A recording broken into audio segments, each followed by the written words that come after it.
The Flying Horse, Part 2. Hello, this is Elizabeth, and I'm back with the second and final part of the tale from the 1001 Nights, called The Flying Horse.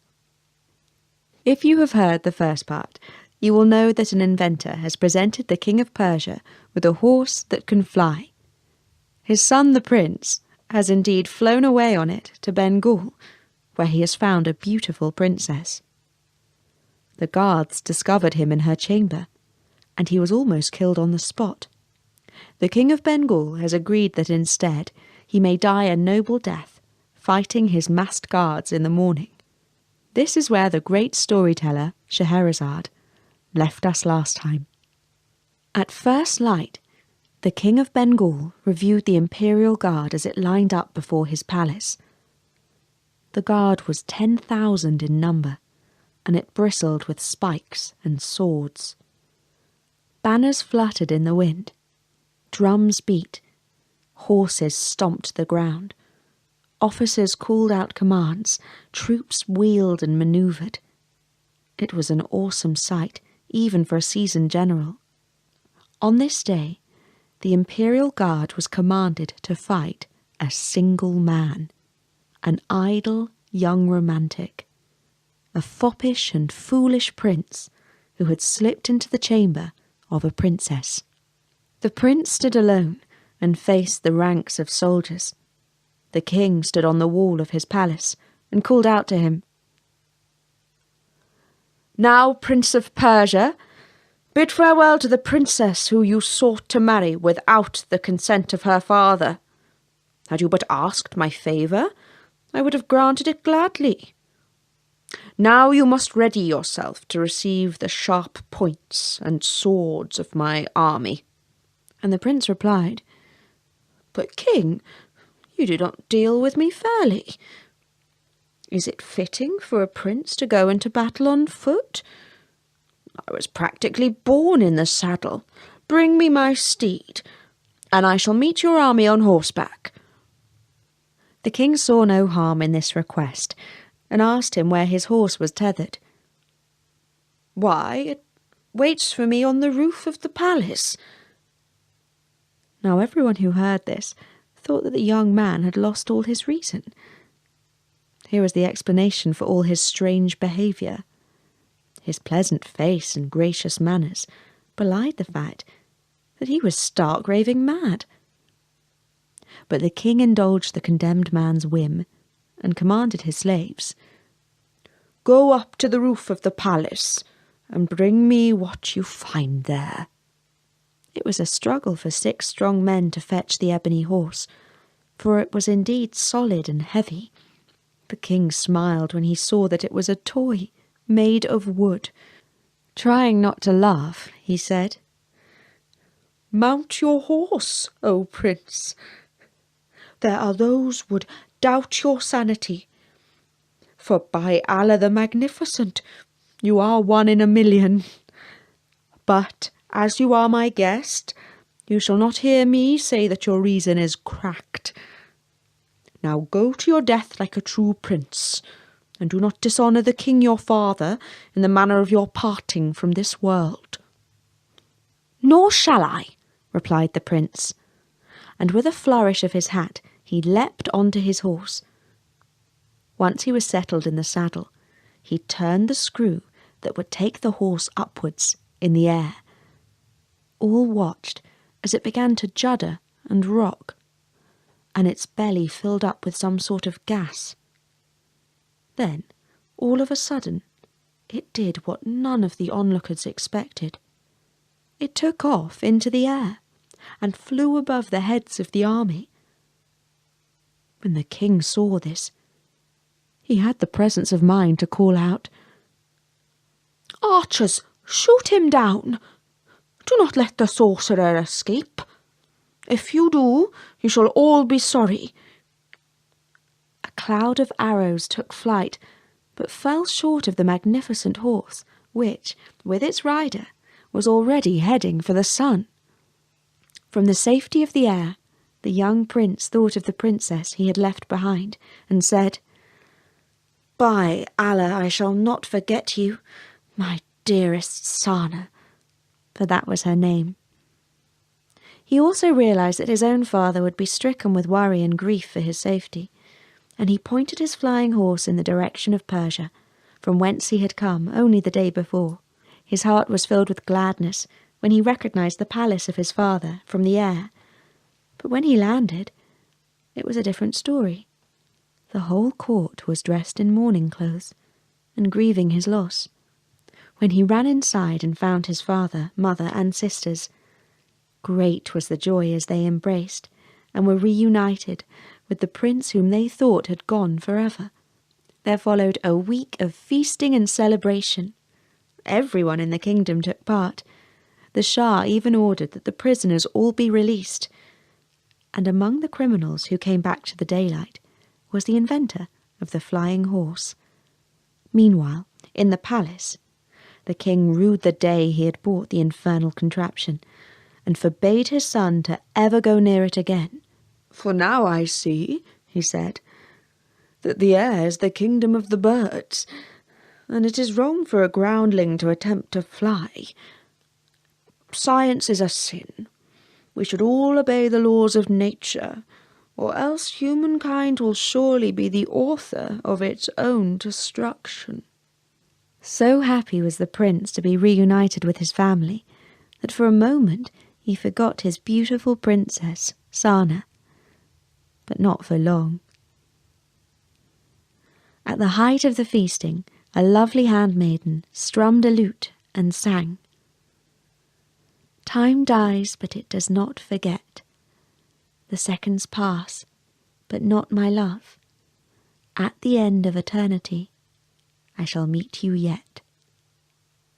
When the prince heard these words, the fires of passion flamed in his heart. He pretended to be weary and said that he must retire to his room. But in fact, he crept out to the courtyard where the forbidden horse awaited him. It was the journey of a single night to return to the kingdom of Bengal, to find the palace, and the chamber where Princess Sana still slept. At her door, he heard her weeping and reciting verses. He carefully walked over to the bed. "Who's there?" she asked, nervously. "Oh, you of little wit," said the prince fondly. "It is I, returned to carry you back to Persia and your wedding day." "You," she said, angry all of a sudden. He was afraid her shrill voice would awake the guard. "You cruel-hearted man, how could you have left me?" "Would you rather that I was cut down by the 10,000 soldiers of your father's army?" he replied. "If so, all you have to do now is call for the guards, and I'll be dead this instant." "Yes," she said, confused. "I mean, no. My only wish is to be with you."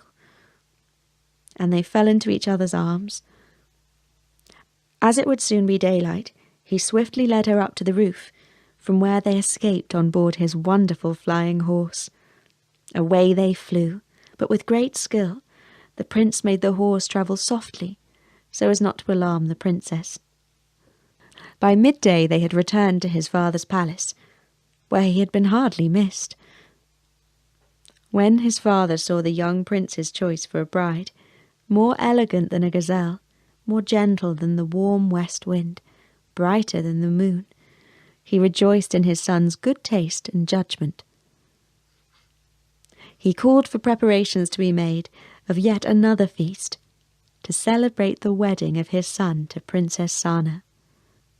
There was a delay, while out of courtesy, messengers were sent to her father in Bengal. In the meantime, the prince was hardly absent from her side.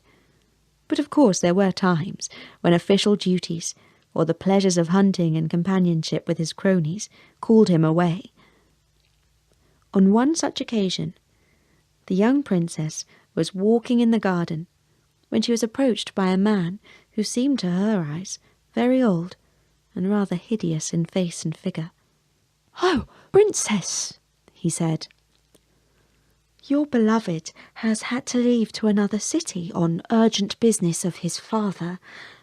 He pines for your lovely face that shines in his heart like the sun in a serene sky. He has therefore sent me to fetch you to him." The story made perfect sense to the young princess, and as she had already made one successful trip on the flying horse, she was not at all alarmed when the man asked her to climb on board it with him. Little did she know that this seemingly harmless old man was the cunning inventor of the machine, and that he still held a terrible grudge for the ungrateful way he had been treated by the prince and his father. Now he was after his revenge. He turned the screw on the neck of the horse, and up they climbed into the sky. On and on they flew. At last she asked, "Old man, when shall we see my prince, as you promised me? For in truth, I am starting to fear that your words hid a deceitful trick from me." And the inventor called back, "You shall never again set eyes on your prince, for royal he may be, but he is still a villainous rascal, a scoundrel, and a scallywag. He plagues the palace like a bedbug in a mattress. And his father is as fit to rule the kingdom of Persia as a jackal is to be lord of the jungle. He is as lovely as a boil on the posterior of an elephant. He has sucked my blood like a leech. I shall burn his heart as he has burnt mine." And so he went on, pouring curses on the heart of her beloved. The poor princess knew that she was doomed, and she wept and wailed as they flew. When he heard this, the inventor called out, "Do not cry, princess, for I shall marry you, and I am far better a man than he." At this, she sobbed even more and cried out, "Alack, alas! For not only have I lost my prince, but I have left behind my father and mother too, and now their hearts shall be broken for the loss of me, their only daughter." Eventually, after they had flown for a day, they passed over a sparkling clear sea that was speckled with lovely islands with rocky cliffs and sandy beaches. At last they came to the mainland and settled down in a cool, gentle field where the grass was nibbled by goats and sheep. Here, in the land of the Greeks, they rested, for they were both hot and tired. As they slept, a king who was out hunting came across them. The Greek wondered at the strange horse and ordered his servants to wake the couple. "Greetings," called out the king. "Who are you? Where have you come from? And what secret lies hidden in the belly of this strange black horse?" The inventor replied, "Sire, I am a prince of Persia, and this is my bride." But the princess, seeing her chance of salvation, called out, "No, he is not. He is a wicked magician who has abducted me and stolen me away from the arms of my beloved prince." The Greek had no doubt whom he wanted to believe. He ordered his guard to cut off the head of the inventor, and that was the end of him. Then he returned to his palace, taking with him the lovely princess and the strange ebony horse. Meanwhile, her prince had not ceased to grieve the loss of his bride. In penance for his carelessness at losing her, he dressed himself as a pilgrim and travelled from place to place, asking after the ugly magician, the lovely maiden, and the wonderful horse. Wherever he went, people thought that his rambling story, though diverting, was the outward sign of madness. Then one day, after he had travelled for over a year, he sat down under a plane tree and overheard 3 merchants talking. They spoke of an unusual event, the cause of much gossip and discussion. The king, out hunting, had come across an evil magician of foul face and loathsome form, a princess as lovely as the day, and a mysterious horse carved from ebony. Now at long last, the heart of the travelling prince was filled with lightness. His cares flew away like a dark bird. He had hope, but he also had caution. He made careful inquiries, and heard that the king wished to marry the lovely princess. Ever since he had made his proposal, she had been stricken with a mysterious illness, and refused to leave her bed. The king had offered a huge reward for any priest, magician or doctor who could find a cure. Right away the prince guessed at the truth, that the illness was not real. Not of the body, at any rate. It was grief of the heart, and a ruse by the princess to delay her marriage to the king, and hold out for delivery from her fate. Towards supper time, the prince came to the gates of the palace, and declared that he was a travelling medicine man. He asked for an audience with the king. Under normal circumstance, he would have been turned away with a sharp kick in the behind. But at that time there were orders that anyone who claimed to have a cure for the princess would be granted a royal audience. When the prince came before the king, the courtiers saw his ragged clothes and heard his foreign accent. He said that he was Persian. The Greeks did not care for the Persians. They laughed and poured scorn on him. But by this time the king was close to despair. He had spent a fortune on astrologers, doctors, and the like, and all to no avail. He said, "I care not if he is Persian or from the moon. One more egromancer can do no harm." And he allowed the visitor to see the princess. She lay with her eyes closed, seemingly asleep. He knelt down and whispered in her ear, "Oh, darling of the universe, care of my life, do not fear, nor stir, nor make any sound. It is I, your prince. I have searched the 4 corners of the world, and now at last I have found you." In the morning he went to the king and advised that in his judgment the princess had been overtaken by the demons of madness. Fortunately, he had with him a cure.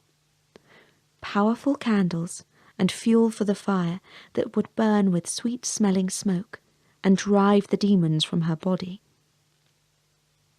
The king was ready to give anything a try. He ordered the servants to dress the princess in lovely clothes and fine jewellery.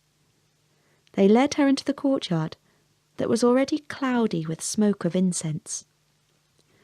The mystical horse stood by, like the statue of a god. The Persian visitor threw lumps of coloured coal on the fire. The smoke grew thick. It was hard to see anything. The smoke stung the king's eyes, and he began to rub them. When a few minutes later the smoke had cleared, the prince, the princess, and the wonderful horse had disappeared. Nobody had seen how the Persian mystic and the princess had climbed aboard the horse and flown away. Nor could they suppose that a day later they would be back in Persia, and that a week after that they would be married and live righteously and happily together until, at last, in their old age, the destroyer of everything took them away forever. And that was the Flying Horse from the 1001 Nights. And there were many more stories that Scheherazade told to the Sultan in order to stay alive. And we'll bring you more soon on storynori.com. But for now, from me, Elizabeth, bye! The Flying Horse, Part 2. Hello, this is Elizabeth, and I'm back with the second and final part of the tale from the 1001 Nights, called The Flying Horse. If you have heard the first part, you will know that an inventor has presented the King of Persia with a horse that can fly. His son